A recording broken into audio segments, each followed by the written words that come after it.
You've always been like this, ever since you were a kid. All the kids are sitting normally, they're playing, but you've always wanted more than other kids, as if you were better than the others. And Sterling remained silent. She knew that when her stepmother was in such a mood, it was better not to argue with her. Actually, Melissa was not a bad woman. When she started living with Aaron's father and moved into their house with her son Dave, who was only a year older than Aaron, the children always received the same care and punishment from her. Everything was fair. Stepmother was easily provoked, but also easily calmed down, unlike her father, who required much more effort to anger. But if Sean lost his temper, everyone suffered. Therefore, it was easier for Aaron and Dave to confess their childish pranks to Melissa. She, of course, would first clutch her heart and start lamenting. However, after the light punishment, the misbehavior of the children was never mentioned again. But when the stepmother learned that her stepdaughter planned to go to the city after school to study, she couldn't calm down for a long time. The father, of course, was also not delighted, but as usual, he did not express any of his feelings. Melissa initially hoped that Aaron would come to her senses and stay in their native village, just like Dave did. But unlike her stepbrother, the girl always knew that her place was not there. She dreamed of going to the city and becoming a clothing designer or stylist. Aaron was not actually sure what her future profession would be called, but she was sure that she would make people beautiful, just like her mother. She didn't remember her mother very well. She left when Aaron was 7 years old. But whenever the girl thought of her, the image of a light fairy from a fairy tale would come to mind. Big blue eyes, blonde hair similar to Aaron's own, a slim figure. Fair skin, a gentle voice, and a dreamy gaze.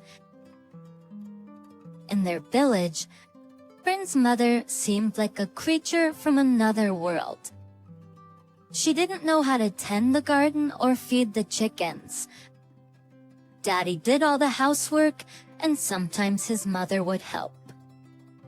The woman did not like her daughter-in-law, who was completely unadapted to village life, and she often used swear words to remember the day when her son brought her from the city.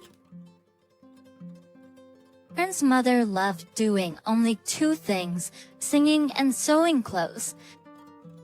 And Aaron still kept the dresses made by her mom's hands from her childhood.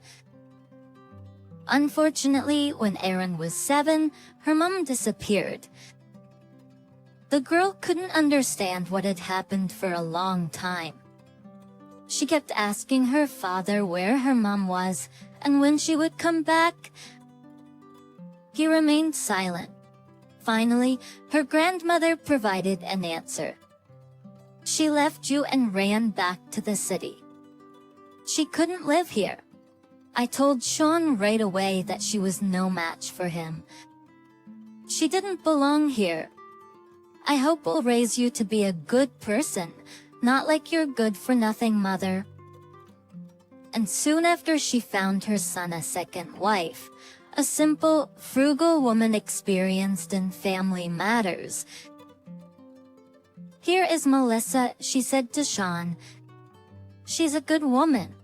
She has already given birth to a son, buried her husband, and yet she manages the household just fine. Sean obeyed and they got married, and although in some sense Melissa replaced Aaron's mother, the girl never forgot about her real mother. Deep down, she was sure that as soon as she arrived in the city, she would find her. Surely, her mother had already become a famous fashion designer, and Aaron would follow in her footsteps. thought they would meet at a fashion show, and her mother would recognize her and be proud. And so, the day of departure finally arrived. Even the loud displeasure of her stepmother, who accompanied her to the bus, could not spoil Erin's mood. Melissa placed her stepdaughter in the best seat she could find, and made sure the old suitcase was neatly placed in the luggage compartment. "All right," she said sternly, glancing gloomily out of the window. "Write to us once you're settled in." Suddenly Melissa bent over abruptly and awkwardly kissed her stepdaughter on the cheek. Then, as if startled by her own emotions, she quickly recoiled and got off the bus. First, Erin saw her rapidly retreating figure through the window. "She's good," the girl suddenly thought, although not my own mother. The next morning, Erin diligently studied the list of those admitted to the college, only to find that her name was not on it. Didn't get in. A tall, skinny, red-headed girl with funny glasses asked sympathetically. "It's just a mistake," said Erin confidently. "I'm sure they should have accepted me." The red-haired girl shrugged. "Since you're confident, go to the dean's office and find out for sure. If you like, I'll walk you there." Erin nodded. But sure, as they walked down the narrow, dark corridor, she asked the new acquaintance her name, and if she had been accepted into this college. "My name is Jill." "No, I didn't get in because I wasn't going to. I was just walking by. It's hot outside, so I thought I'd come inside and sit in the cooler room for a while. It's interesting to look at the applicants, how they are happy and sad." Erin was surprised at this way of spending time, but decided not to show it, especially as they were approaching the dean's office. "Well, good luck," Jill said. "I'll wait for you here." Erin knocked cautiously. From the other side of the door came a muffled voice. "Come in." In the office sat a short, dense, gray-haired man with glasses. "Hello, I'm here about enrollment. It seems they forgot to put me on the list of those who passed the exams." The dean looked up and looked surprised at the brave girl, but nevertheless asked for her last name and first name. Just a moment, he pulled up a thick pile of sheets, flipped through it with quick honed movements, found the one he wanted and read it carefully from beginning to end. He frowned and looked at Erin. "There is no mistake, you did not enter." In the girl's face, he added softly, "Try again next year, only prepare properly." Erin nodded dumbfoundedly and left the office. Jill, as promised, was waiting for her in the corridor, looking at the stand with the history of the department with interest. "Well," she asked, "did you figure it out?" Erin nodded, feeling tears coming to her eyes. "I didn't get in." "Oh, I'm sorry, don't worry. You'll definitely get in next year. My older sister got into university only the second time, but nevertheless, she's graduated with honors." Ben smiled, strained. "Thank you. All right, let's get out of here."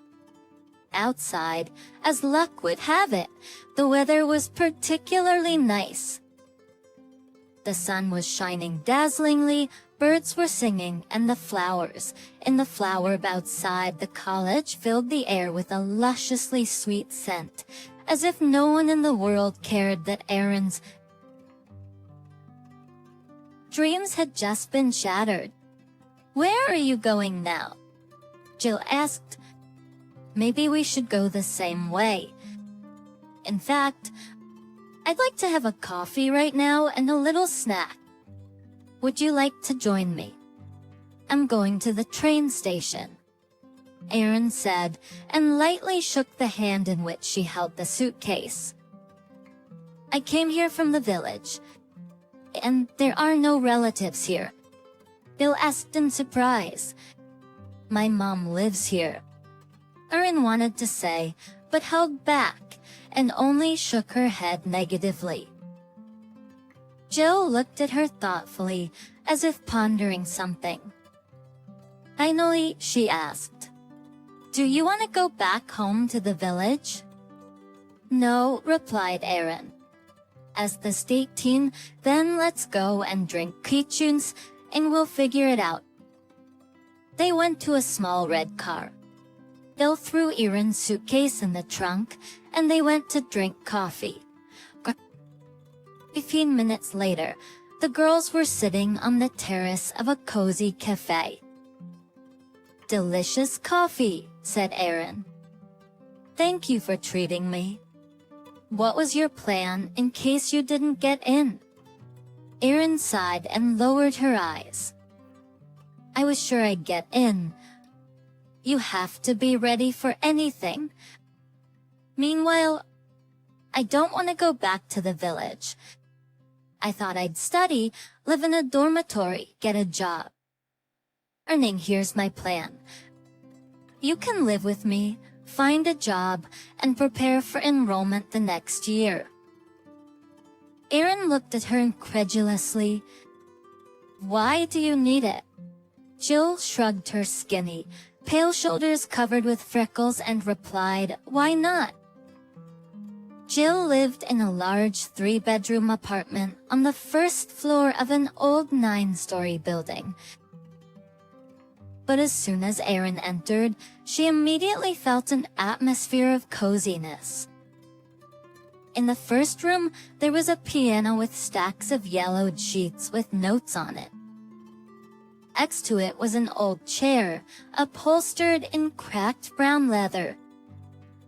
Opposite the instrument, near the wall, was a couch, and above it hung bookshelves with a few photo frames interspersed with dusty old books. "Your parents?" Erin asked. Jill nodded and replied. "Wow," said Erin, dumbfounded. Jill only shrugged. The second bedroom was Jill's bedroom. There was a large bed, a tall ceiling-high wooden closet, and shelves with many dolls. Mom brought them back from every trip, Jill explained, as Erin remembered that she had only 2 dolls as a child. The first was a bald baby doll, which she believed her mom had bought for her back in the day. The second was a Barbie doll her stepmother had given her as a Christmas gift. Jill said thoughtfully, "You will live in the 3rd bedroom. It's kind of my guest room. But hey, konst, in years to the Furials and Woat Birdroom had a fold-out couch, a wide squat dark dresser and a desk and chair." "Okay, get your stuff sorted out for now. Keep the towel and linens in the dresser. Don't be shy. The bathroom and toilet are just to the right of the front door. Get some rest. Maybe you need to sleep or just lie down. I'll do my own thing, and then we'll go to my friend's summer house tonight." Erin had never been to a country house, especially one so big and beautiful. The huge 2-story wooden house was full of cheerful young guys and girls, most of whom seemed too drunk and loud. Jill felt like she belonged in this company. She introduced Erin to everyone, presenting her as her new friend and future clothing designer. Erin smiled shyly and wished she could disappear. Distractedly taking the plastic cup of wine in her hand, she stepped aside, then saw the back door to the yard open and slipped in. It was much quieter outside. There was a couple hugging on the bench near the porch, but further back in the garden, where a white gazebo stood between the trees, there seemed to be no one. That's where Erin went. She sat down on a bench, put a glass of wine on the railing, and closed her eyes. Suddenly a pleasant male voice came from above her. "Why is such a fairy sad alone?" Erin opened her eyes and saw a tall, handsome guy. "My name's Joshua." "So why are you bored?" he asked. "And I'm Erin. I don't know anyone there. Also, everyone's been drinking a lot." Joshua raised his eyebrows and sat down next to her. "It's beautiful here, isn't it?" he said. "Yes, it's beautiful," Erin agreed. But under the gaze of his dark eyes, she felt both hot and cold. She wanted him to leave or, on the contrary, to sit here with her until morning. A month passed. "Jill, get up. You're going to be late for work." Erin pounded insistently on her friend's door. No one answered, so Erin went in. Jill was sleeping sweetly, with her head covered with a blanket, from under which only her left heel was sticking out. Erin tickled her. Jill shrieked and threw off the blanket, sitting on the bed and wiping her eyes unhappily. "How did you get so much strength?" "Erin, I heard that you came back just in the morning. Did you go out with Joshua again? Haven't you had enough of him for a month yet?" Erin smiled embarrassedly. "And you were reading again till morning, weren't you?" Jill stretched and said, "Well, yes." Then gave me his new novel to review. It's still a draft, but it's already entertaining. "Okay, let's have a quick breakfast. I'll drop you off at work on time. Then you wash up," Erin said, "and I've made breakfast. I'll set the table." "In the kitchen," Jill asked. "Do you regret working as a cleaner?" "Just tell me and I'll find something more suitable for you at my work." Erin shook her head. "No, I like everything, and I can learn a lot there, even just by listening to my boss yell at her assistants." "Well, if that's the case, I won't interfere with your learning process," joked Jill. A month later, when Erin woke up in her new friend's apartment, after a weekend spent at the summer house, it became clear to her that she needed to look for a job immediately.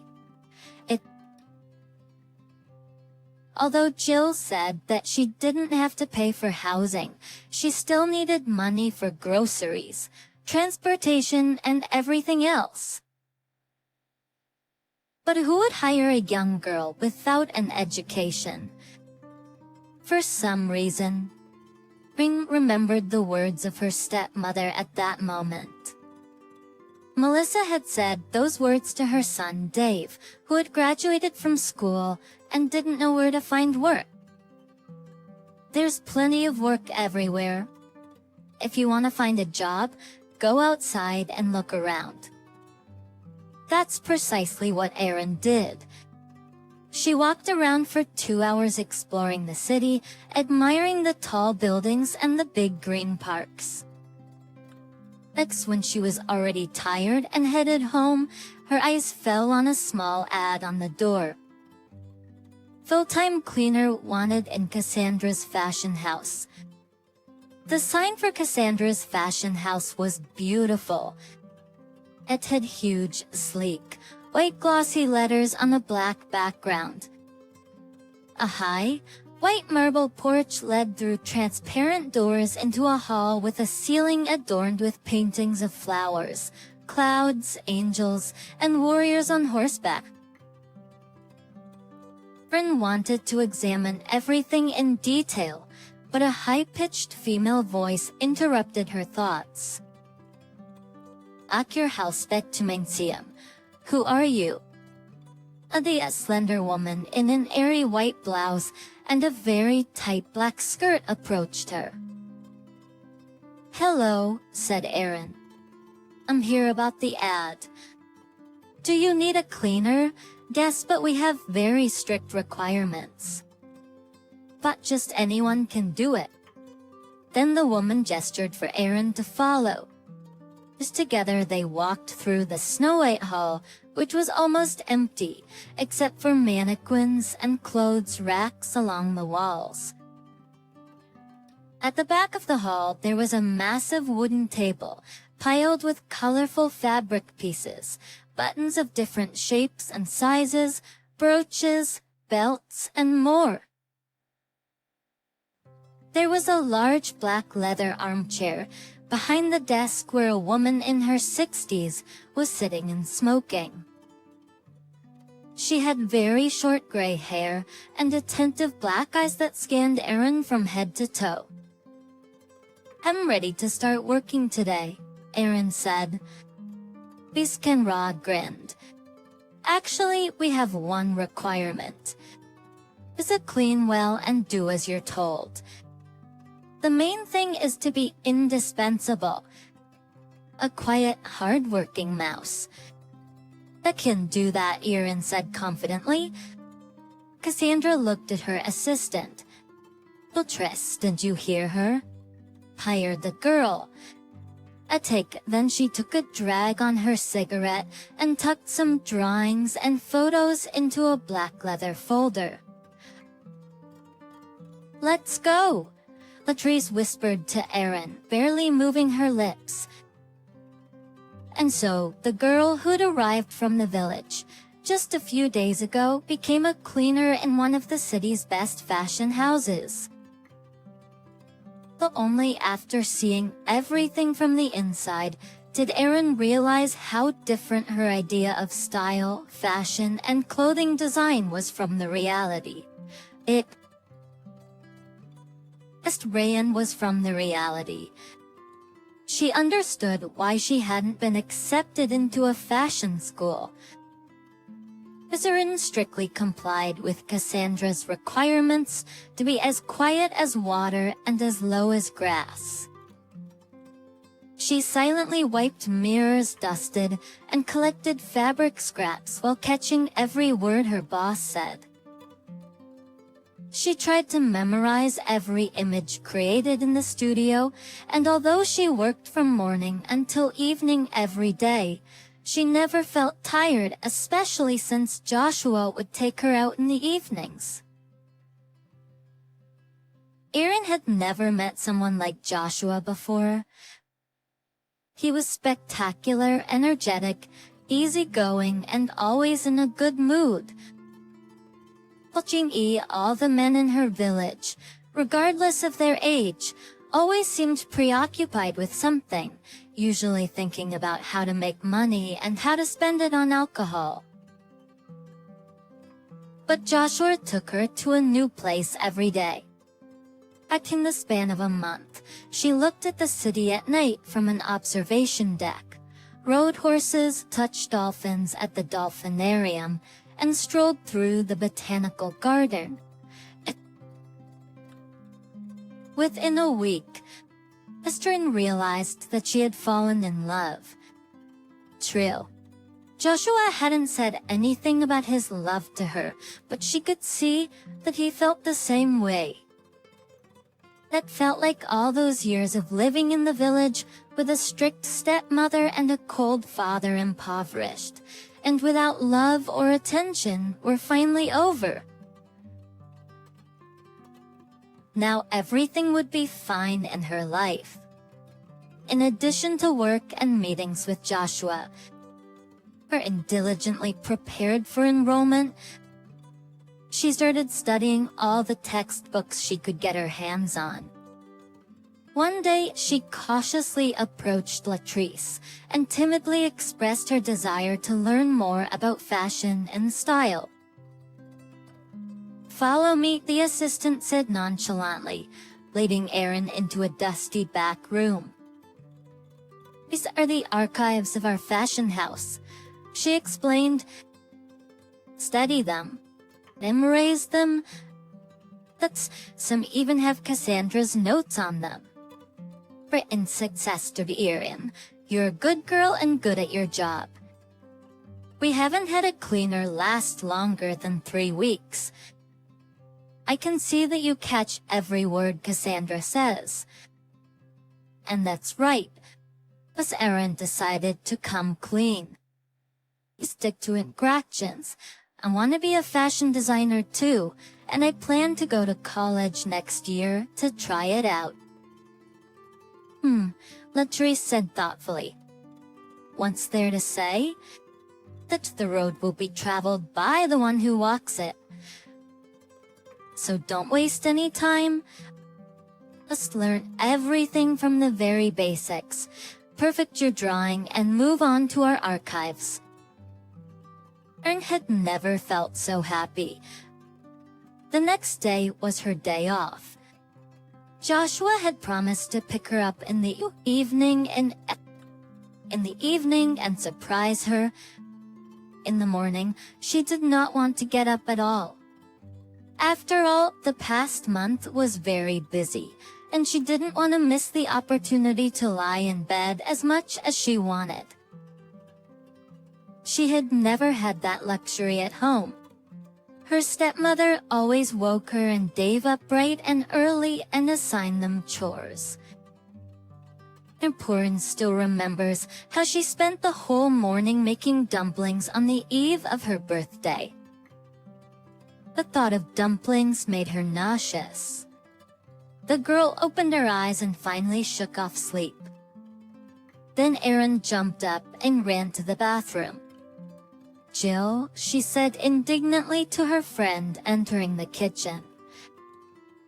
I can smell from the bedroom that these eggs are spoiled. Why are you frying them? Jill looked up from her book in surprise and walked over to the skillet, sniffing it with her nose. I bought them yesterday. What makes you think they're not fresh? The smell of them made me sick. Erin opened the window wide and the fresh air made her feel better. Jill frowned. Interesting. Take a test, please. Eat it from my shelf in the bathroom. Erin looked at her friend in surprise, but obediently followed her suggestion. A little later, when Jill had already put breakfast on plates, Erin returned to the kitchen. "These stripes," she said, stunned. "Well, I don't know what to say. It depends on whether you are expecting it or not." "I wasn't expecting it," Erin admitted honestly, "but I'm pleased, and I think Joshua will be happy too." "Great then," Jill cheered for her friend. "And now, pregnant woman, let's have breakfast." All day long, Erin walked in high spirits. That story, that news was unexpected for her, but it turned out that this is how it should be.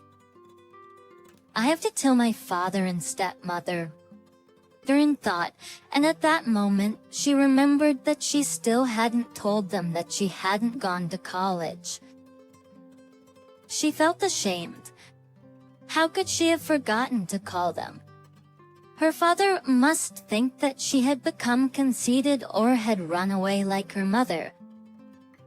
She also remembered how Melissa had kissed her goodbye and told her to call more often.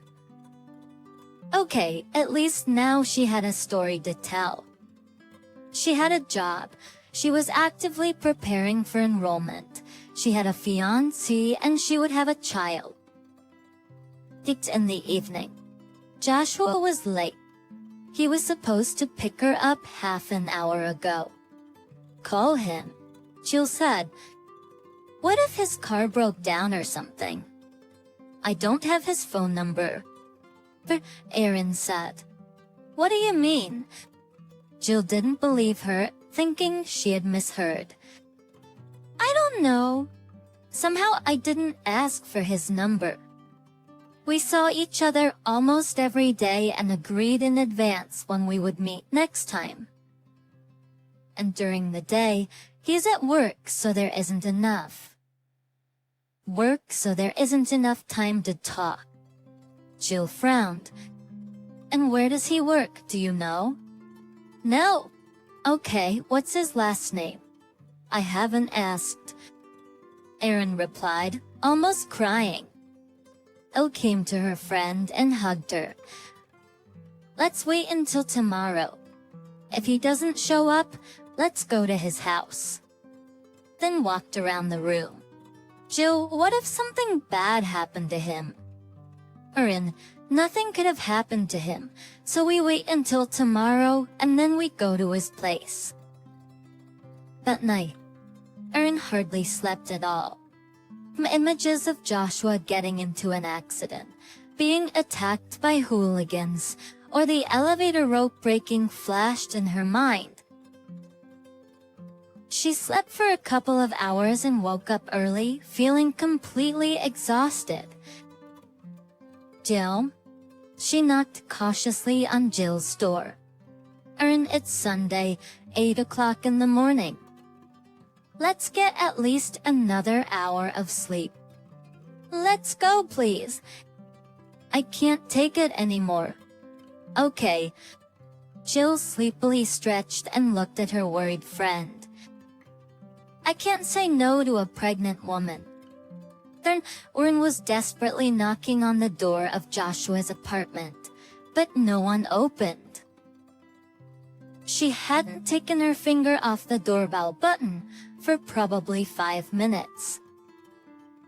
Jill stood nearby, growing increasingly gloomy. I guess we should call the police. Then said, what if he's lying there on the floor unconscious?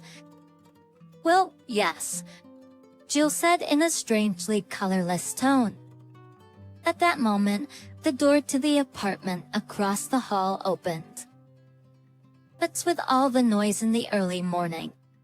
Asked a sleepy woman in her mid-40s, wearing a robe unhappily. I'm sorry. Then turned to her. We're just concerned because the person who lives here won't open the door. We're worried that something bad might have happened to him. Why are you looking for him here? The neighbor asked, even more disgruntled. He moved out yesterday. He left with his bags. This wasn't his apartment. Jill clarified. No, of course not. He must have rented it for about a year. I see, Jill said. Thank you. Let's leave. Erin. She firmly took Erin's elbow and led her towards the elevator. I don't understand anything, Erin said as they headed home. How could he just leave without saying anything?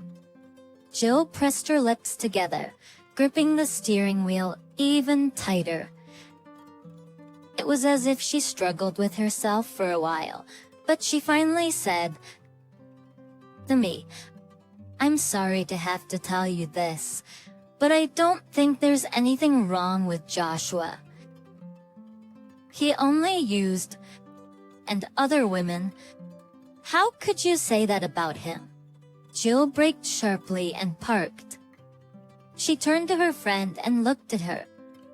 Erin, wake up. Do you think it's normal to date someone for a month and not know anything about them? No last name, no place of work, no phone number. Do you think it just happened accidentally? Erin remained silent. Jill saw tears streaming down the girl's cheeks. All her anger suddenly vanished. I'm sorry, she said. I didn't mean to hurt you. I just don't want you to live in an illusion and make excuses for him. The tears continued to flow and her mind was blank. Strangely enough, at that moment, Erin didn't feel any pain. Instead, everything inside her seemed frozen. 2 months passed. I wish I could go with you to the ultrasound. Jill sighed, but I really need to be at work. Don't worry. I feel fine, and it's only a 4-stop bus ride from work, Erin said, struggling to button up her jacket. By the way, how did your boss react to your pregnancy? Jill asked, finishing her coffee. Erin let out a sigh. Cassandra doesn't know yet. He told years. I don't think she sees anything beyond outfits, and she certainly doesn't pay attention to some cleaning lady. Beatrice, on the other hand, has her suspicions. I guess I can hide it somehow for another month or 2, and then that's it. I'm afraid they'll fire me if they find out. That's illegal, so don't worry. If they try anything, I'll report them to the labor inspectorate. And remember, I've told you many times, you can live with me for as long as you want, even if you're not working. You don't have to go back to that village. Have you told your parents? I've only told them that I didn't get in college and got a job. And them? Scolded. Called you back. Oddly enough, no. And a comics Lauren chuckled. Actually, my stepmother replied. I don't know what my father really thinks, but she said not to get upset and that I could definitely enroll next year. It's really strange, to be honest. Well, maybe she missed you and realized how difficult it is to manage the household without a helping hand. I'd like to meet your family, but later. Esther smiled at her friend and went to work. Bet it was on that day that she realized that her boss had noticed the changes in her appearance, even though Erin tried to hide it. When the workday was over, Cassandra called her into her office. She's probably going to fire me, Erin thought, wiping her sweaty palms on her pants. Cassandra, as usual, was smoking and looking at the sketches spread out on the table in front of her. In front of her, have a seat, Erin, she said, pointing to the chair beside her. Erin sat down, trying to suck in her belly as much as possible, although it was no longer possible. Which one? Cassandra asked, sliding 2 pictures towards her. Reaching for the window display. Yes, it will be placed in the center. Confidently, Miss Erin pointed to the photo on the left. Why? Cassandra asked. Actually, at 60, it looks more vibrant. The second image seems casual, but this one reflects the collection you've been working on. Erin hesitated for a second, but continued. And I also think it creates a kind of New Year's atmosphere. The people will look at it and immediately feel that the holiday is approaching. Cassandra said thoughtfully, looking at the picture again. Not bad. By the way, I called you here for a reason. Would you be interested in moving up to a junior assistant position? Erin was surprised as she looked at her boss, but Cassandra appeared completely serious.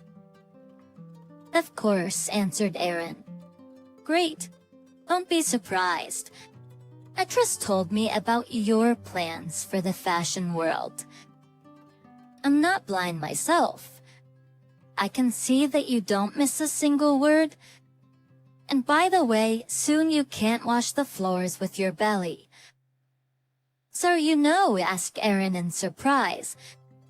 Sweetheart, Cassandra sighed. I'm old, sure, but I'm not blind yet. You're not going to fire me? Erin cautiously asked. Did you even listen to what I've told you? Yes, but... So that's it. Return to your work now. Cassandra abruptly opened the sketch folder and focused her gaze on it. Erin already knew it was best not to approach her boss at times like this.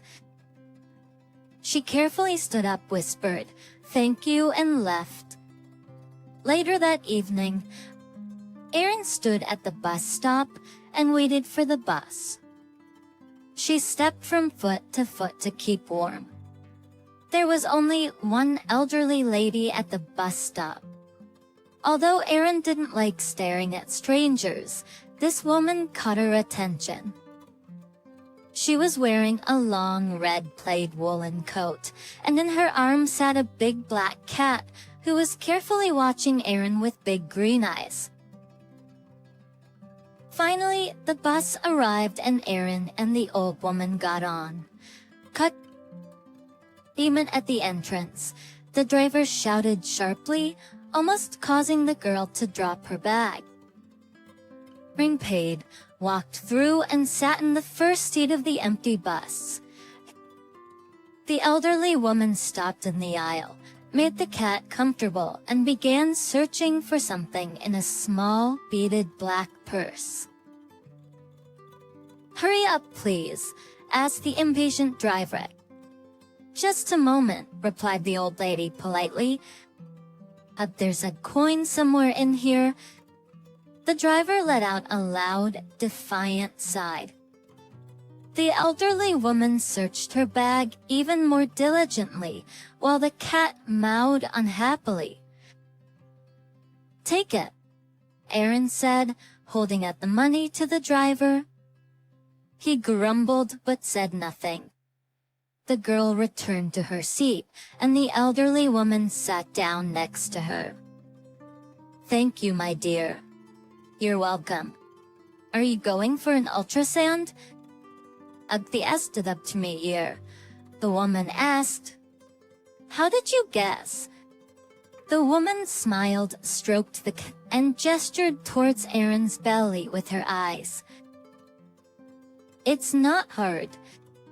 And for now, almost no one notices yet, because the term is small. I have an experienced eye. I can tell you something else interesting."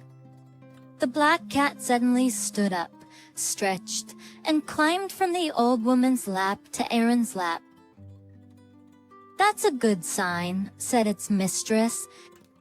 "Usually he doesn't approach strangers, but he likes you." Erin stroked the cat. Its fur was warm, almost hot. "What do you want to tell me?" The elderly woman smiled, closed her eyes, and began to sway slightly forward and backward. "You yourself were an accidental child, but brought much joy by your birth. You will find a mother twice more. First falsely, then truly. The path you have chosen is the right one. Follow it. Maim your daughter Holly. Adults don't go back to the past. Look to the future." At the elderly woman's voice, so sing-song, smooth and quiet, as if led Erin into some kind of trance. She heard everything, understood everything, but it was as if time had slowed down, and every word of the unexpected prediction was etched into her memory. "Girl," came the familiar rough voice of the driver. "Girl, this is your stop. You're getting off here, aren't you?" Erin looked out the window. Yes, it was the right stop. She hadn't even noticed when the bus stopped. And the most amazing thing was that the old lady with the cat in the next seat was no longer there. The baby is developing perfectly. All indicators are normal. "I don't see any pathology," said the doctor, a beautiful young woman who explained in understandable words what she was doing and the results of the examination. "You're having a girl. As Aaron remembered the strange woman's words, "Name your daughter Holly," Ancesby Anksarkrail, and happily lay down on the sofa and closed her eyes.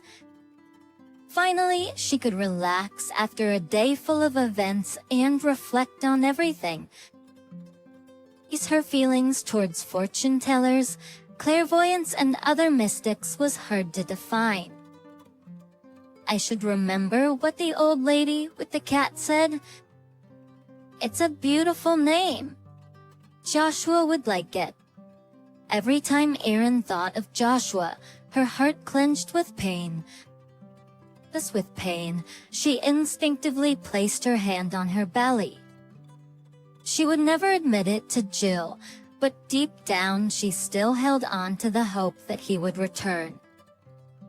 She had even dreamt of him a few times, and in each dream he assured her that it wasn't his fault he had to leave her, and that they would be together forever, now that he was back. "You will find your mother twice more, the first time falsely, then truly." This Ham recalled more of the old woman's words. Amidst everything that had happened, the search for her mother had taken a back seat. Perhaps it was now worth pursuing, starting with her father. Most likely, he would know her mom's relatives, friends, her old workplace, or some addresses.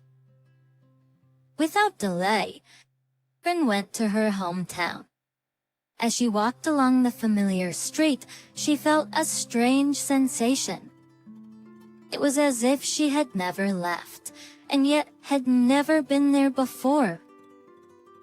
The small old wooden houses, smoke billowing from chimneys, shaggy dogs barking at the bus, women in warm scarves and men in boots, felt both close and distant.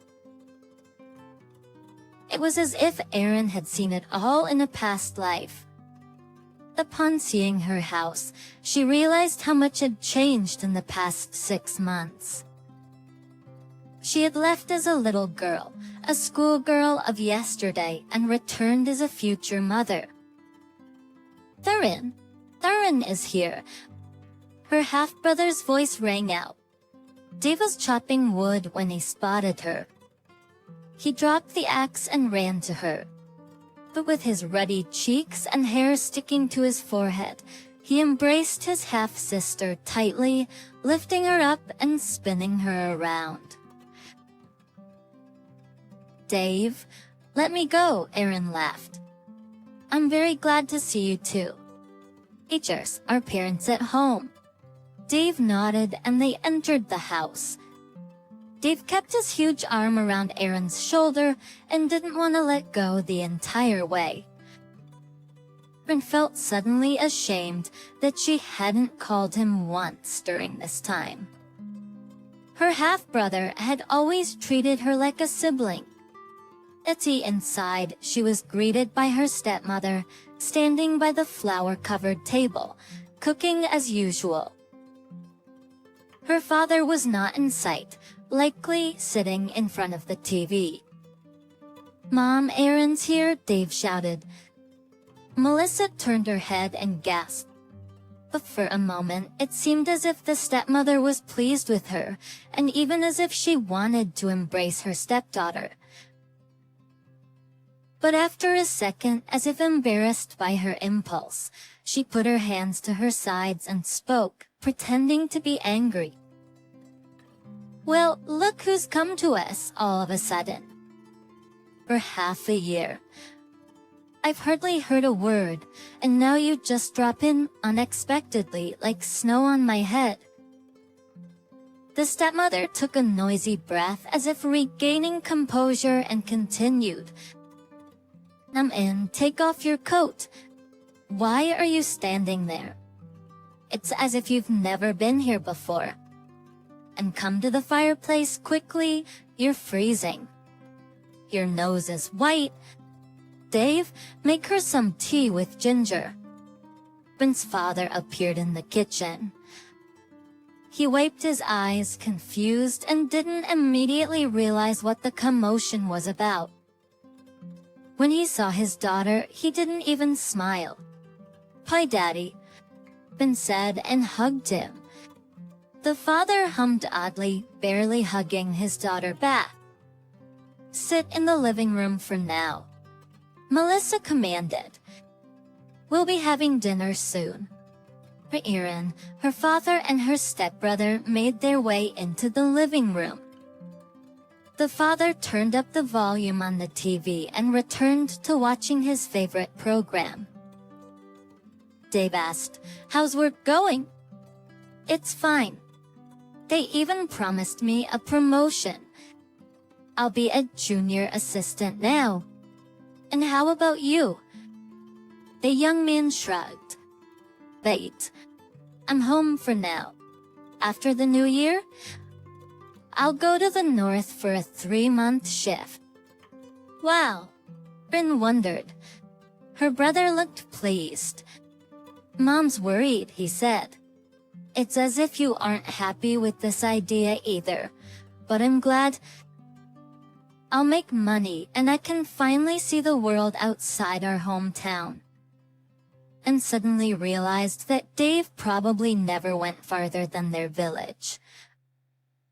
She decided to tell her stepmother about her pregnancy the next day, especially since Melissa had been suspiciously eyeing her the day before. Which member of the family reacted differently to the news? Dave was happy to become an uncle. The stepmother gasped and said, "Oh my God. I knew it." The father simply got up and went outside. Dave calmed Erin with a nod and followed his stepfather. "It's nothing," Melissa said. "He'll come to his senses. Apparently, he's just a little shocked, of course." Erin suddenly realized that she could take advantage of the impact her news had made and talk to her stepmother. "Melissa," she began timidly, "did my father ever tell you about my mother?" Her stepmother looked at her unhappily, frowned, and answered, "Yes, when we began to communicate. Please tell me everything you know. It's not like you'll ever tell me. And I'm an adult. I have a right to know." The stepmother looked at Erin's belly and sighed. "Okay, you're going to be a mother yourself soon. It's not good for you to be carrying all that weight with your own mother for so many years." Thing felt her heart racing. And was she really about to find out what had happened to her mom? "I don't know all the details," Melissa began. "Sean told me once when he was drunk, and it was a long time ago. In general, they met when your father came to the city to take a chauffeur's course. He seemed to like your mother right away. Sean said he didn't understand why she paid attention to him. It was clear that the girl was from a rich family. It was quite a strange story. She either quarreled with her parents, or they went somewhere or died. But anyway, she and Sean hit it off rapidly, and by the time he passed the exam and was about to leave, she suddenly said to him, "I want to live with you and I want to live in the village." They got married quickly, and almost immediately, it turned out that your mom was pregnant. Well, and when she left, you probably remember. She remembered it very well. Didn't father say why she left? Melissa shrugged. He only said that it quickly became clear to him that she didn't belong here. At first, Sean hoped his wife would adjust to village life. He even took all the housework on himself and sat with you when he could. But no, your mother was very homesick. It was as if nothing pleased her. "Not even me," said Erin quietly. Melissa reached out her hand as if she wanted to pet Aaron, but took it back halfway. Sean said she loved you. That's why she lived with him for so many years. But she was getting worse every day. He knew that one day she would leave. And so she did. I want to find her. Ben said. There must still be some addresses, phone numbers, where she lived when they met. Ets and her parents, my grandparents, didn't they ever come to visit us? Father's voice came from behind. He entered somehow unnoticed, and the women even flinched at his voice. The father walked heavily, sat down at a vacant table, and began to narrate, looking absently at his daughter. I tried to find her. There were no cell phones back then. The only address I knew was her then apartment, which she rented with a friend.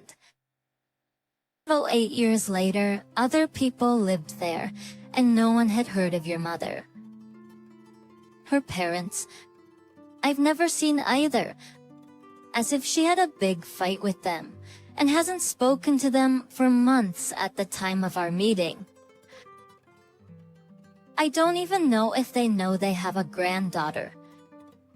I think while she lived in the village, she didn't communicate with anyone from the city. Her parents seemed to be wealthy people. I have no other information. So there's no way to find her, Garen asked. Her father frowned. If she wanted to, in so many years, she could have already come here herself. In so many years, she could have already come here herself.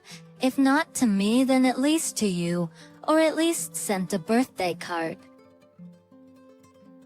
That late the trip to the village left Erin with mixed impressions. She hoped so much that she would find a clue as to how to get on her mother's trail. Hurt her deeply. Surely her mother could have visited her in all those years, and since she hadn't, she didn't want to see her.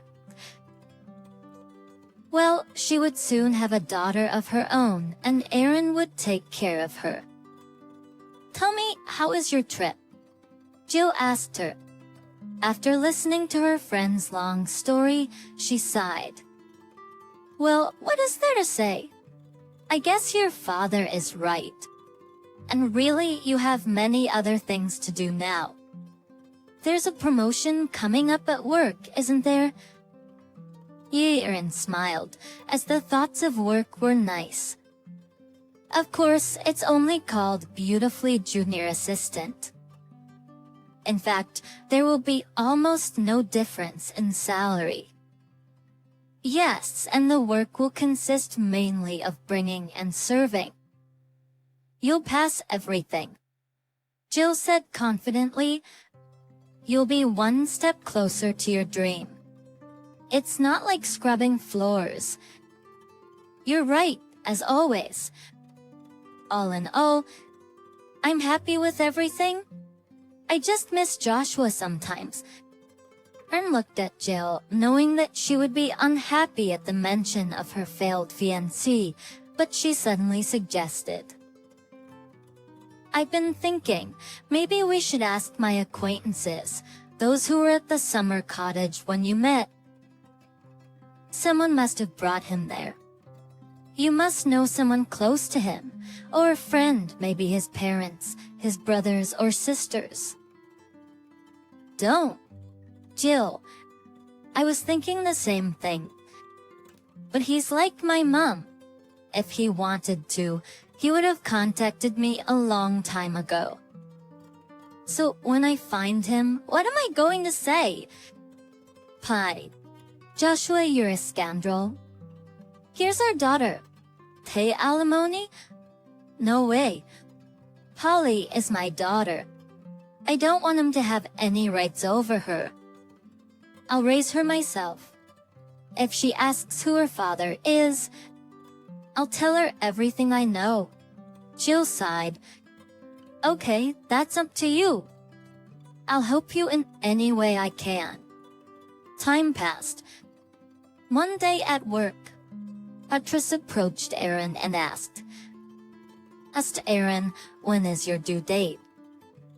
Around the beginning of May, replied the girl. Oh, that's not soon enough. That's great. Just in time to model in the spring show of Cassandra's new collection. Modeling? Bryn thought she'd misheard. I'm not a model and my belly's already huge. That's what she needs, Patrice said nonchalantly. Cassandra is developing a maternity collection and wants to present it in late winter. And she wants you as a model. Don't worry, it's nothing complicated. We'll get you ready. There's not enough time. Meanwhile, here's a list of tomorrow's new responsibilities. You're no longer a cleaning lady, but a junior assistant. Basically, you do whatever I or Cassandra tells you to do. Upstrings, you'll be preparing clothes, shoes, coordinating fittings, making sure all the supplies are in sufficient quantities, and much more. By the way, how long do you plan to work for? As long as I can. I'm feeling great, and the doctor said it's okay. That's great. Of course, after the birth, you'll be on maternity leave. We all understand that. But keep in mind, Cassandra won't be expecting you for long. I understand, Aaron replied, but she really had no idea what to do. Jill can't babysit. She works. There is no money for a nanny. Who else should I ask? The father? I don't think he'd agree, thought Aaron. And for a moment the thought flashed that Jill was right, and that it would be possible to find Joshua and ask for help. He obviously had a lot of money, but Aaron was disgusted when she imagined that he would refuse her, or start lying, or justify himself, or say that it wasn't his child. Surely he was counting on never seeing her again. No, Aaron was not going to impose. There was a lot of work for the new position. Aaron even sometimes thought that staying as a cleaner would involve much less work.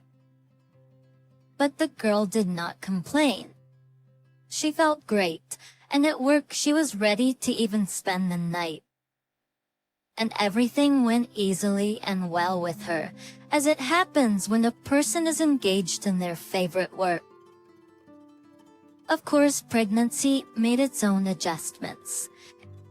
Bitchin' as a costernate, it was necessary to visit doctors, attend courses for pregnant women, buy things and furniture that would be needed for the future baby. And then there was also preparation for enrollment. One evening, the friends were sitting in front of the TV, watching an old romantic comedy and eating ice cream straight from the big plastic tubs. Isn't that weird for you? Asked Aaron to Jill. Basically, you and I are complete strangers to each other.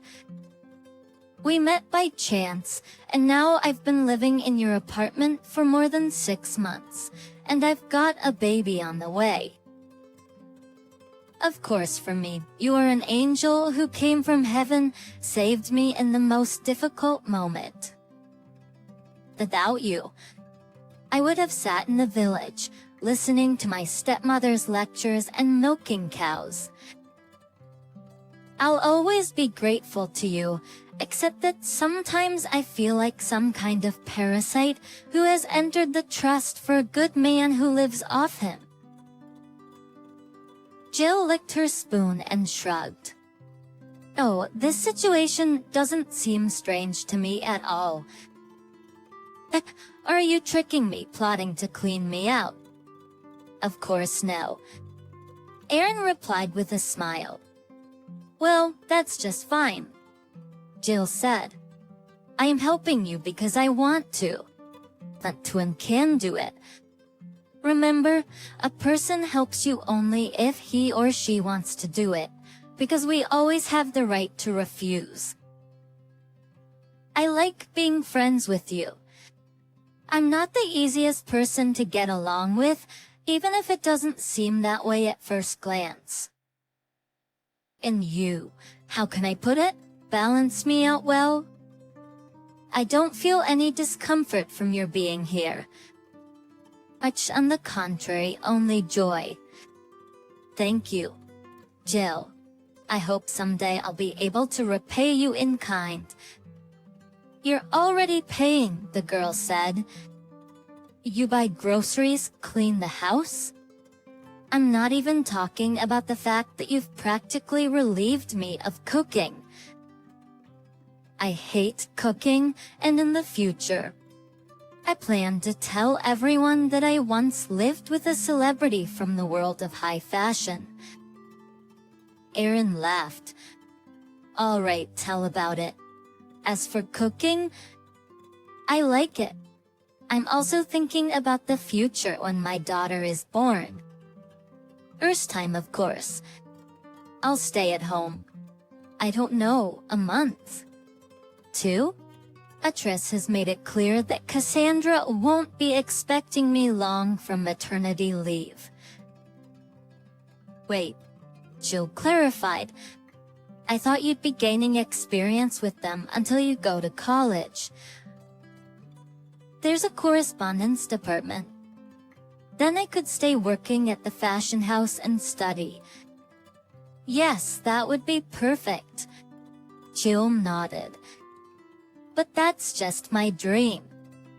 Aaron sighed sadly. I haven't yet had the opportunity to prove myself enough for Cassandra to say, yes, that's our future star. I'll leave her on any terms. First of all, Jill said sternly, dreaming is not a bad thing, especially if your dreams are backed up by action. And yours are definitely backed up. Think about it. It's more than 6 months ago. You were a naive little country girl. I'm sorry, but you were? Now you're a young, confident mom-to-be who works at the hottest fashion house in the city. That's quite a leap. Second of all, you have some kind of fashion show at the end of winter. Maybe you can prove yourself there, at least as a model. Bin thought for a moment. Maybe you're right. It can be useful to Cassandra in creating her maternity collection. Maybe she'll notice my efforts. Hey, what other news do you have? Nothing else, replied Aaron. But she was lying. Yesterday, Bin saw her mother. Reese had sent her to pick up a box with terribly expensive, exclusive costume jewelry for a new photo shoot. You're not a stupid girl, she said to Aaron, but just to clear my conscience, if you lose it, Cassandra will take 3 hides, and she won't care that you're pregnant. Understood. Grim nodded. That the valuable cargo had to be picked up from a luxury shopping center. The brand representatives had an office there. Erin had not been here before, and she was curious to see the expensive boutiques, the elegant fountain. On the first floor, the beautifully dressed customers. She used to think that all rich women dressed very stylishly. But now she realized that only 2 out of 10 women seemed tastefully dressed. Erin took the box without any problems and decided to go downstairs on the big transparent elevator. It traveled slowly, stopping at each floor. So there was an opportunity to look a little more at the new world of wealth for her, On the 7th floor, a whole flock of very young girls entered, all with many bags. Erin pressed herself against the transparent back wall of the elevator and turned to face it to continue her observations. Suddenly a woman caught her attention. She was coming out of some boutique accompanied by two tall, almost identical men in black. Obviously security guards. The woman was wearing a light white dress. Her luxurious blonde hair flowed easily over her shoulders, and her large blue eyes looked somewhat thoughtful. In the distance, Erin recognized her at once. It was her mother, although she hadn't seen her for more than 10 years. She hadn't changed at all. Erin's heart pounded, and her legs gave out, and she almost dropped the precious box. The elevator passed very close to the place where the dazzling beauty in white stood with her guards, and for a moment Erin thought that her mother looked at her and even recognized her. On her face flashed either amazement or fear, but the elevator all the way up to this barely crawling here, as if by chance, flew downward with an arrow and did not stop until the first floor. The girls with the bags got out and Erin followed them. She didn't know what to do. Should she rush back upstairs and start looking for her mother all over the mall? Suddenly, nausea hit her, and she almost ran to the exit for fresh air on the street. She felt a little better, and she was already hesitating. Maybe this woman just looked alike, especially Erin had only seen her for a few seconds. Most likely her brain flooded with hormones and suffering from hypoxia. In the stuffy elevator, saw blonde hair, blue eyes, and slipped her the belief she wanted to believe. Nevertheless, this episode now constantly rose before Erin's eyes. Toward the end of January, Erin began to realize for the first time that she was pregnant. Though psychologically, she understood it, but with her body, she felt only periodic movements of her daughter, and that was all. What the other girls told her about swelling, fatigue, weakness had bypassed her. But now she became slower. She didn't want to get up early. It became harder to put on her shoes in the afternoon. She wanted to lie down. No, Jill noticed it first. Okay, Erin, you need to regroup your strength, she said. Focus on work and do less housework. Who's gonna take care of the house then? You work all the time too. Why don't we invite Melissa to visit us for a month or two? Jill met Erin's stepmother when she went with her friend to the village to celebrate Christmas. She charmed everyone there. David seems literally fell in love with her, and even regretted that he had to leave for a shift in a few days. The stepmother was unusually lively and friendly to the pregnant stepdaughter, showing unexpected warmth and care. Even the father became a little less glum than usual. Melissa tried to imagine her stepmother in a city apartment. She won't go. She has a household there, and the father won't let her go. She doesn't like the city, and she doesn't like me. Her friend smiled slyly and averted her eyes. Fring knew when Jill had that look.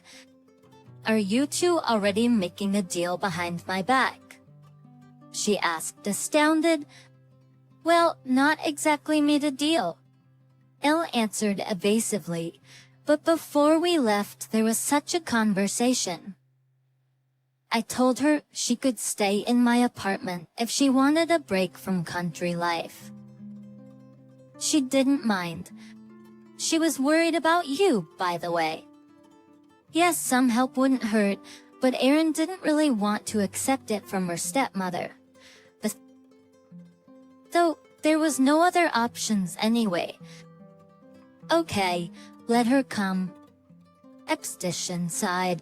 She had already prepared herself for the stepmother to pester her with reproaches, unsolicited advice, and opinions that Erin was doing everything wrong. To her surprise, for the first 2 or 3 weeks, the guest was quieter than water, but her help was very noticeable. Now, as Erin could afford to get up an hour later, breakfast and the container with lunch were already waiting for her on the table. At 10 in the evening, she and Jill would return to the clean, cozy apartment, even from the stairwell, smelling the scent of homemade pies or potatoes with mushrooms, or duck baked according to an old recipe. "Melissa, we can't lose weight with you," Jill said cheerfully to her once during dinner. "By the way, how do you know such recipes?" Erin wondered. "Jill showed me how to look for things on the internet. I know that girls now take care of their figures, and I read that it's not good for pregnant women to gain too much weight. It makes labor difficult and affects the baby negatively. So I started searching for delicious and healthy food recipes." "Thank you," said Erin sincerely. The stepmother seemed slightly embarrassed, her cheeks turning slightly pink. She habitually waved her hand away. "What else should I do here all day long? Keep putting things in order, going to the store. It takes 2 hours. It's boring just sitting around all day, so I'm looking for recipes." The stepmother suddenly started revealing herself to Erin from another side. It was hard to understand what had changed, whether she was finally resting from the hard village life and her silent husband, or whether Erin had grown up and Melissa no longer felt the need to teach her about life. It turned out that her stepmother was a very caring and gentle woman, thinking about others almost more than herself. However, Erin suddenly realized that she had always been like that. She had never deprived her stepdaughter of anything. She had never given her less than her own son. Dave? Most likely, she just didn't know how to express her love and give affection, something that a little girl growing up without a mother desperately needed. Now she was interested in Erin's life and work. At first, she secretly listened to Erin telling Jill something. Then she started sitting next to them and eventually asked the meaning of words she didn't understand. For Jill, Melissa became like a friend. They somehow easily found a common language, and with Jill's encouragement, the woman began to read books, watch movies, and they even went for walks together if Erin was busy. The day of Cassandra's spring fashion show had arrived. The whole previous week had merged into one endlessly long, hectic day for Erin. She probably wouldn't have survived without Melissa's magic soups and chicken cutlets. Well, it seemed that everything was going according to schedule, and Erin expected to have a couple of days to rest before the show. The experienced Latrice immediately told her that it wouldn't be a case. "You'll see. Cassandra will have a meltdown in a few days. She'll be thrashing around like a tornado, tearing everyone and everything to shreds, and screaming that everything is wrong. Get ready." Erin couldn't believe it. Cassandra looked absolutely calm, but everything happened just as Latris had predicted. Exactly 1 week later, Erin walked into the studio as usual, bringing the last 2 boxes of shoes, and barely dodged a purse flying past her face. "No," cried Cassandra. "This is all entirely wrong. It's horrible. They will look like cows in those dresses. No one's going to buy it. My career will end at this show. The house will go bankrupt, and this place will be turned into a beer bar." Judging by the aides huddled in the corners, Cassandra had been raging for a long time. But only Latrice stood firmly near her boss, apparently trying to say something.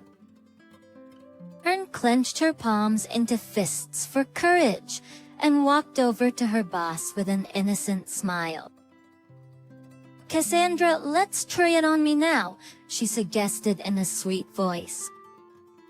"We'll see what's wrong right away. There's plenty of time to make adjustments." The woman lit a cigarette. "What's there possible to adjust? There's only one way. Put all these rags in a pile and set them on fire." Chris glanced quickly at the other assistants, and they, as if on cue, began praising Cassandra's genius. She pursed her lips capriciously and rolled her eyes like a little girl. "You're all sycophants," she barked, but it was obvious that the flattery had worked. "Okay. Erin, put on those overalls over there." As Erin changed and walked down the makeshift catwalk, Cassandra's face became even grimmer than usual. "Something's wrong," she said, "but I can't figure out what it is." Miss Erin regained her courage and said, "The belt is unnecessary. It seems like it should emphasize the waist, except that I don't have one, and it ridiculously divides the figure into 2 uneven parts. If you take it off, the look will be softer and smoother," Cassandra said, and in a few ruthless moments, she ripped away the sewn-in belt. "Yes, it's better now." After that, they made adjustments to the entire collection in the remaining time. But despite this, Miss Erin still had a growing excitement. It was scary to imagine that she, a girl from the village in her late stages of pregnancy, would be going on the runway in front of a full audience. "What do you have to be afraid of?" Chris encouraged her. "Your boss is a beast, and you're not afraid of her. And walking on the catwalk is just a walk. I'm sorry, but this is Cassandra's night, not your recital. You'll be looked at as one of many models, nothing more." They'll examine every one of Cassandra's designs under a microscope, looking for flaws and scrutinizing every detail. Erin was reassured by this. Indeed, her role was to go out 3 times, walk along the path with a series of similar pregnant girls, among whom they weren't even professional models, and then quietly go to rest. But Cassandra would have to endure all the critics, competitors, journalists, and those who wanted to express their opinions. Jill and Melissa came to support the young debutante. As a thank you, Erin herself prepared their outfits for the show. Jill wore a long emerald green dress that complemented her curly red hair, and her stepmother wore an elegant light beige suit pant. She even straightened her back, and no one would now think that this woman had lived in the village all her life. Erin didn't even remember her first appearance. A hole in front of her eyes merged into one big blur, and she only mechanically stepped over her feet and maintained a trained smile on her face. But when she came backstage, Gertrude hugged her tightly. "You're a smart girl." "That was wonderful." Quickly, change for the second walk. The second time was already a little calmer. She even spotted Jill and her stepmother in the third row with her eyes and smiled at them. At the same time, a vague uneasiness came over her. Erin didn't understand what caused it. Her stomach didn't ache, so it definitely wasn't related to the baby. It seemed like she saw something. But what? "Erin, change your clothes quickly, you're closing the show." Latrice shouted to her. Back for the third time, even though she was the last to go. Erin was absolutely confident. Amory, the show was almost over, and judging by Cassandra's satisfied face, everything had gone great. The audience's reaction made it clear that they were enjoying everything. Erin's eyes glanced at the front row, and she almost tripped when she saw a fragile blonde in a dazzling black dress. It was her. There could be no doubt now. Her mother was looking right at her. Erin didn't realize how she didn't faint or drop everything and run to her right off the stage. As on autopilot, the girl finished her walk, remaining on stage with the rest of the models. She even seemed to clap and smile when Cassandra came out, and the audience greeted her with a round of applause. But Erin herself didn't take her eyes off the woman in the front row. Her mother recognized her, barely waiting for them to get off the stage. Erin ran without even changing her clothes. Guests from the show moved to the next room, where the buffet was to take place. The girl squeezed among the guests. Someone recognized her, said compliments, but she heard nothing, looking for familiar blonde hair and a black dress in the crowd. She finally cried out. There was no doubt now. She hadn't changed much in 12 years, but maybe her cheekbones had gotten a little sharper, her gaze a little harder. "Erin," the woman said cautiously and lightly touched her arm. She looked more frightened than pleased. "Did you recognize me, Mom?" "Of course, my girl. How could I not recognize my baby even though you have grown up?" The mother nodded at Erin's belly with a smile. "You're getting ready to become a mother. I was hoping you wouldn't have it as early as I did." "Ellie?" Erin asked, perplexed. Her mother looked away, apparently not wanting to draw unnecessary attention to them. Somewhere in the distance, she could see vaguely familiar silhouettes of men dressed in black. And remembered them as the security guards who had been with her mother at the mall back then. "Let's step back a little," the mother asked affectionately. They walked through the halls and out onto a covered balcony, where it was warm and empty. The mother sighed, rubbed her temples, and seemingly determined to tell everything began. "I wasn't even 18 when you were born. I told Sean about the pregnancy right after the wedding. He figured out the truth later." "The truth?" Erin asked, and then she realized. "I'm not his daughter, right?" The mother lowered her eyes. "Yes. I was very young, stupid, and spoiled back then. My parents are very wealthy people, and they never denied me anything. That must have played a part. That's when I became a teenager. I suddenly started showing my rebellious side, drinking, smoking, going out with different bad guys. And then one day, for reasons I can't remember, I had a fight with my parents. I decided to run away from home and start a new life. I found a new boyfriend and we started renting an apartment. I had money. Then I found out I was pregnant, and that's when I met Sean.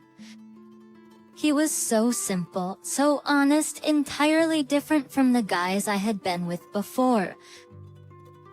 I thought the universe was sending me a sign. I went away with him to a village, so my parents wouldn't find me. We got married and then you were born. And then, as Erin asked in a completely dry voice. Her mother looked at her guiltily and immediately averted her eyes. Either couldn't live there. The youthful fervor ran out quickly. I realized I was still too young to be anyone's wife, let alone a mother. She suddenly took her daughter's hand, and Erin barely held back from pulling her hand away. I tried, honestly, the mother continued. You should know how much I convinced myself to stay.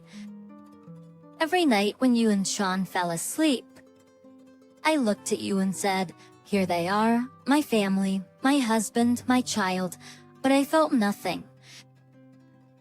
You were like guards keeping me in a cage I couldn't escape from. Guards? Erin asked, feeling tears running down her cheeks. And one day I just ran away, her mother continued, as if not hearing her. At first I wanted to leave a note to explain everything to you and Sean, but I couldn't find the words. Quietly, her mother lowered her head. Did you go back to your parents? Erin asked without getting the answer on her previous question. Yes, you didn't tell them about me. No, do you know who my real father is? The mother shrugged. Honestly, I don't really remember anymore. I was going through a rough patch back then, and after I came back to the city, I didn't see anyone else of those friends. Do you live with your parents? Now the woman shook her head negatively, saying very quietly, no, with my husband. He's a very wealthy man and very jealous. Then she bit her lower lip and added in a kind of pathetic, pleading tone, I'd hate for him to find out about you. You wouldn't give me away? Would you? Erin shook her head in the negative. Her mother suddenly perked up and smiled. Of a wonderful idea had occurred to her. If you like, I'll be sure to introduce you to your grandparents. Yes. And you and I can see each other whenever you want. But looking back at the guards, she added, well, maybe not very often. But I can call or write you sometimes. Is that what you want, Mom? Erin asked bluntly, and looked her in the eye. Her mother looked both guilty and frightened at the same time. Erin suddenly realized that now her mother was not at all happy to see her. Maybe in the first minute she was happy, because she thought that now she would remove the burden of guilt that had been on her shoulders for so many years, but now she seemed more afraid of what her rich new husband would think of her. Currently, Erin looked away and noticed her stepmother through the glass door of the balcony. Melissa seemed to be searching for her, appearing anxious. Suddenly, Melissa turned her head, and their eyes met, bringing relief to her stepmother's face, and Erin was reminded of a time when she was 11 years old and had caught the flu. Her temperature had risen to 40 degrees, and her stepmother had stayed by her side for 3 days, tirelessly wiping her with a wet towel, giving her raspberry drinks and broths, and placing her cool palm on her forehead. She also recalled their trip to a neighboring town to find the perfect fabric for her graduation dress. They had spent half a day at the market until finding it. Erin felt embarrassed when her stepmother haggled vigorously, eventually lowering the price. It was only after paying that Erin realized her stepmother had used her last bit of money for the purchase. Without the negotiation, they wouldn't have been able to afford it. Where had her biological mother been all these years? She had chosen not to involve her parents, even keeping them unaware is their role as grandparents. Her mother had never grown up playing the role of a carefree girl. When she grew bored, she left her. Bored, she left her husband and easily removed her daughter from her life, just as a careless student tears out a spoiled sheet from a notebook. Then she returned to her parents, pretending to be an innocent girl who had misbehaved. Finally, she found a new husband who now protected and treated her as if she were still a little girl. How had Erin been so blind throughout her life? You will find your mother twice more, first falsely, then for real. As Erin remembered those words clearly now, she opened the glass door and walked towards her stepmother. There were things Melissa was going to say, but before she could, Erin tightly embraced her. "What are you doing?" Melissa asked fearfully, gently stroking Erin's back. "We were worried about you. You were talking to someone." "Who was it?" "Nobody. Nice name you picked out for your daughter after all." "The name Holly suits her very well," Melissa said contentedly, pushing the stroller with her granddaughter along the park path. As Erin smiled, Holly was growing up to be a calm and sweet girl at just 3 months old. Erin had already started working again, leaving her newborn daughter in the care of her grandmother. Occasionally, Erin took her daughter to work with her. Cassandra decided to develop a children's clothing line and invited Erin to take part in the development.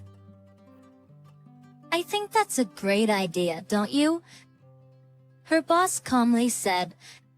"After the spring show, we practically dominated the market for pregnant women. It's logical that they would now want to dress their children with our brand too." But she understood that she couldn't have done it without Melissa's help, and she was truly grateful to her for that.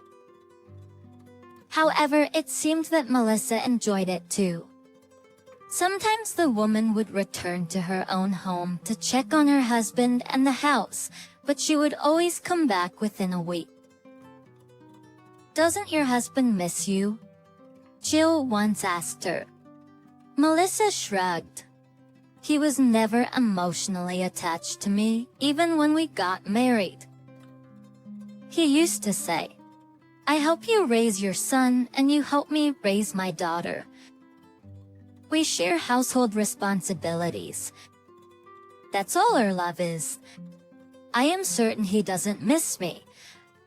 In the city, Melissa felt better and enjoyed taking walks with Erin and her little granddaughter in the park. One day, a woman admired a beautiful black Mercedes on the opposite side of the street. Erin looked at it and felt a shiver. The car seemed strangely familiar to her. A few moments later, a tall and handsome man with piercing dark eyes stepped out of the Mercedes, accompanied by a long-legged brunette in a short dress. Erin recognized him instantly, but to her surprise, she no longer felt anything for Joshua. But go back to the past, look to the future. She remembered the elderly woman's words. She smiled, turning away from the car and pushed the stroller deeper into the park.